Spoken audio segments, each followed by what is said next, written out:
반갑습니다. 아파트 사이클 연구소 소장 이현철입니다. 배짱입니다. 네, 네. 반갑습니다. 네, 오늘은 소장님 제가 요즘에 부동산을 다니면서 느꼈던 점들을 좀 얘기해 볼까 해요. 참 바쁘게 사세요. 그러니까 바쁘게 살아야죠. 네. 네. 그래서 오늘 부동산을 다니면서 예전 부동산 사장님이랑 너무 달라졌다 이런 느낌을 받거든요. 뭐가 달라졌죠? 솔직히 옛날에는 집을 보러 갔을 때 내가 만약에 5억짜리 집을 보러 가면 네. 수리도 안 되고 이런 집을 보여주다가 예, 그쵸. 수리 잘 된 6억짜리, 7억짜리도 보여주시면서 집을 사게끔 되게 권해주셨거든요. 그렇죠. 네. 근데 요즘은 정말 바뀌었어요. 부동산 사장님 가면 일단 가지고 있는 돈이 얼마냐, 대출 다 빼고 현금 가지고 있는 거 얼마냐. 네네. 네, 그것부터 시작해서 일단 대출이 지금 어렵잖아요. 그렇죠. 네, 어려우니까 되게 보수적으로 말씀을 하시더라고요. 보수적으로 얘기하고 또 나이가 어리면 어릴수록 더 이게 세금이나 이런 게 더 조사가 들어오니까 네, 그냥 지금 굳이 집을 사야 되냐. 네, 전세를 살아도 된다. 전세는 전세자금 대출이 80%까지 나오니. 네, 약간 이런 식으로 우회적으로 좀 거절을 하신다고 해야 되나? 약간 그런 느낌을 받았어요, 제가. 네, 그래서 진짜 이 상황이 도대체 무슨 상황인가 싶더라고요. 예. 이거는 제가 볼 때 이제 부동산 개인 그 사장님만의 약간은 어떻게 보면 성격이나 아니면 처한 상황이나 이런 거에 따라서 약간은 좀 다를 것 같긴 해요. 예, 지금 이게 이제 일반적인 건 아니라는 생각은 들고 그래도 이런 상황들이 이제 생기고 있다라는 건 좀 어떻게 보면 의미 있는 상황일 수도 있는 거죠. 그러니까 부동산 사장님이 거래를 성사시키려고 노력하지 않는 모습이 이게 도대체 뭐지? 약간 그런 의문이 들었거든요. 여러분들이 잘 이해해야 되는 부분은 뭐냐면 부동산 사장님, 부동산은 어떤 걸 추구하느냐 이게 정해져 있는데 사실은 계약이죠, 계약. 계약이 성사되는 거. 그렇죠. 계약을 성사시켜야지 매매 계약을 시키느냐, 뭐 전세 계약을 시키느냐. 물론 매매 쪽이 좀 더 유리하죠. 그러니까 항상 분위기를 봐서 계약이 잘 되는 방향으로 이제 추진을 할 가능성이 많은데 매매 계약이 잘 될 것 같으면 매매 쪽으로 유도를 많이 하죠. 그런데 이제 매매 계약이 안 될 것 같으면 전세 쪽으로 돌리는 게 훨씬 더 계약 확률이 높아지기 때문에 이제 그쪽으로 유도를 한다는 느낌을 많이 받거든요. 근데 진짜 현실적으로 이제 그런 상황이 됐다라는 게 지금 이분 부동산 사장님이 말씀하시는 그 지금 매매를 하기에 제약이 되는 조건이 너무 많아진 거죠.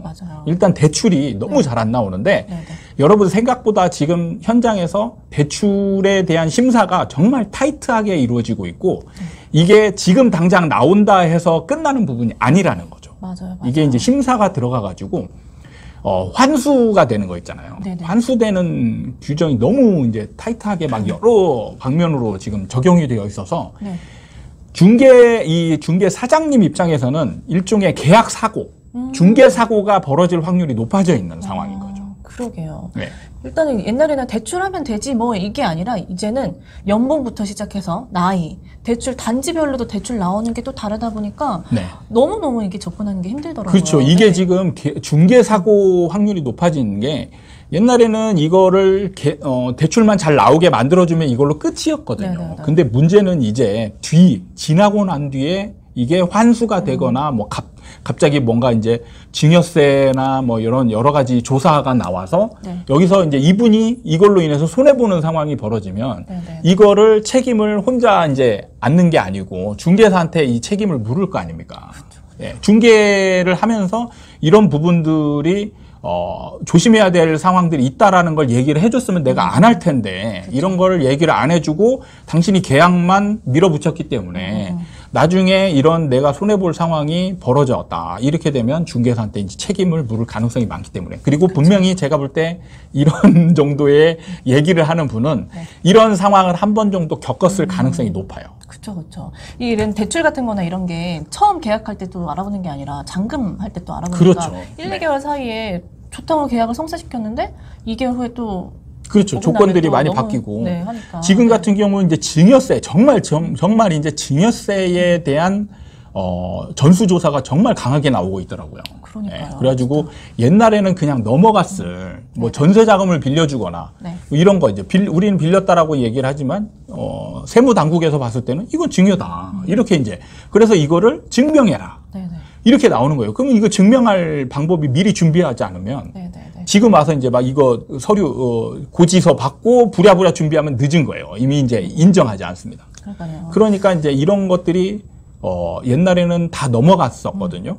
그런 경험을 가지고 부동산 사장님들이 중개를 하다가 이제 이게 이제 사고로 이어지는 상황이 벌어지니까 이제 조심스러운 겁니다. 그러니까요. 과거에는 넘어갔던 사례들이 지금은 하나하나 다 막히니까 부동산 사장님들도 되게 조심스러워 하시더라고요. 지금 그럴 수밖에 없어요. 그래 아까도 이제 얘기했지만 특히 젊은 사람이 오면 세무 당국에서 봤을 때 이 사람 돈이 없단 말이죠. 그쵸. 돈이 없는 게 일단 맞다라고 전제를 한단 말이에요. 그럼 이 돈이 어디서 생겼냐? 목돈. 그러니까 자기 현금이 만약에 예를 들어서 3억이 있었다. 그러면 3억을 어떻게 모았냐? 이거부터 이제 조사를 들어가는 거예요. 이거를 증명하지 못하면 네가 부모님한테서 어디선 통장 거래 내역이 있으면 이거는 증여로 다 보는 거죠. 일단.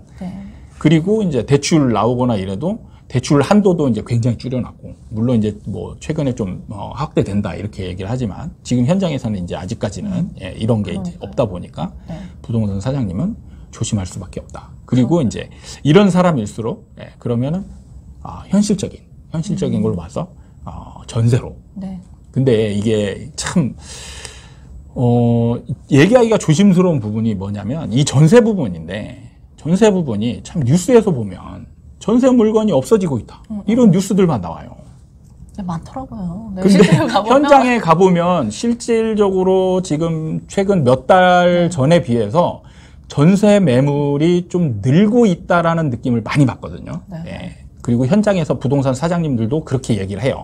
그리고 전세가 안 나간다고 합니다. 그러니까 매물은 나오는데 임차인 찾기가 어려운 거죠. 그러니까 이럴 때 이런 매수하러 온 사람을 임차인으로 돌리기만 하면 거래는 그냥 쉽게 되는 거예요. 그렇죠. 조건이 훨씬 더 좋으니까. 그러니까 이제 이 부동산 사장님 같은 경우는 어려운 매매를 하는 것보다는 전세 쪽으로 이렇게 전환을 시켜서 쉽게 이제 계약을 쓰게 유도하는 거죠. 그러게요.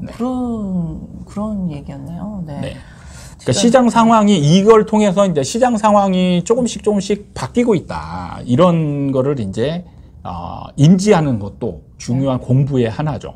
그러니까 지금 예를 들면 입주 물량 있죠. 입주 물량. 새 아파트가 입주하는 주변 지역은 전세 매물들이 많이 늘어날 거예요. 그러게요. 저 얼마 전에도 분당 지역에 부동산도 가봤는데 이 대정지구가 이제 곧 입주를 한다고 해서 그런지 전세 매물이 그래도 좀 많이 쌓여 있더라고요. 그렇죠. 그리고 또 심지어 그 쌓여 있는 물건들이 또 전세가가 또 싸게 나오지도 않았어요.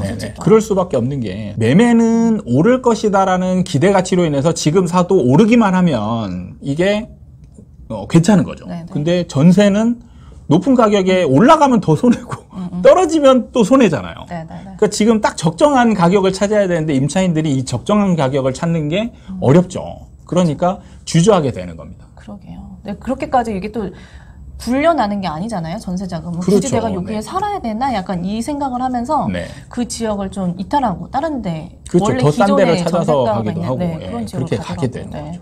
그러니까 이 부동산 요즘 현장이 조금씩 변하고 있는 것 같아요.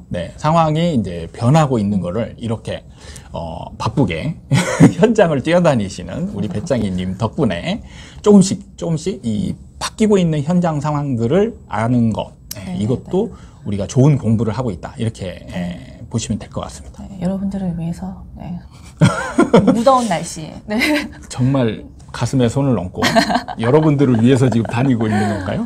여러분과 더불어 저를 위해서 하는 거죠. 본인을 위해서이지 않을까. 오늘은 부동산 현장 소식을 알려드리며 이렇게 영상을 마무리하도록 하겠습니다. 다음에 또 찾아뵙도록 하겠습니다. 감사합니다.